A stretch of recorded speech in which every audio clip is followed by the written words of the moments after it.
Hello साथीहरु, एकजना सिस्टरले बनाउँदो रहेछ, नानी पनि रहेछ उहाँको, यो जिमी अचार भन्ने। अनि मलाई चाहिँ टेस्ट गर्न मन थियो क्या, भने एकचोटि म टेस्ट गर्छु।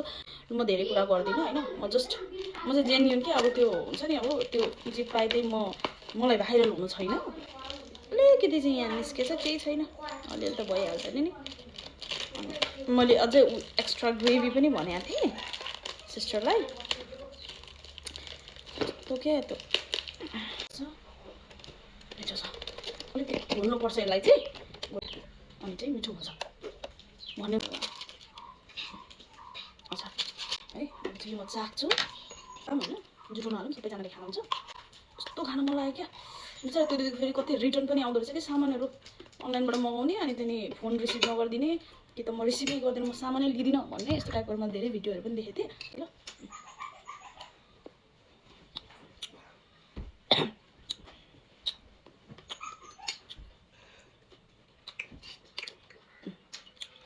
मिठो मैले चाखेँ होइन, मलाई चाहिँ मन पर्यो यसको। यसलाई हल्का चाहिँ मजाले चलाउने, मजाले चलाउनु चाख्न दामी रहेछ। तर हेर्दै ग्रेभीहरू मैले एक्स्ट्रा ग्रेभी हालिदिनु ल भनेको थिएँ कि, पानी आइसक्नु पर्यो उसको। दामी मन पर्यो साँच्चै के को दिने त्यहाँ रिभ्यू साँच्चैको दामी रहेछ त। त्यहाँ यस्तो गरेर हुन्छ नि त्यो हैन मिठो क्या, पिरो पनि टक्क। म चाहिँ खालि आधी किलो मात्र मगाएँ क्या, किनभने कहिले काहीँ अब मलाई रिभ्यूहरू पनि चाहिँ पाइदै दिएका हुन्छ कि मान्छेले, त्यही भएर अलिकति पत्याउनु मन लाग्दैन। आफूले चाखेँ, खाऊ न, आफूले चाखेँ अनि चाखेर मलाई मन पर्यो, म फेरि पनि मगाउँछु।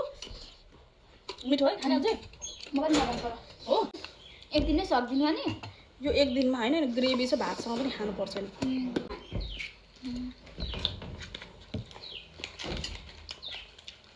क्या त्यो चाहिँ यो ग्रेभी चाहिँ भातसँग खायो भने यस्तो राम्रो। भातसँग चाहिँ मिठो भात, मिठो सब भरे खान्छ भातसँग।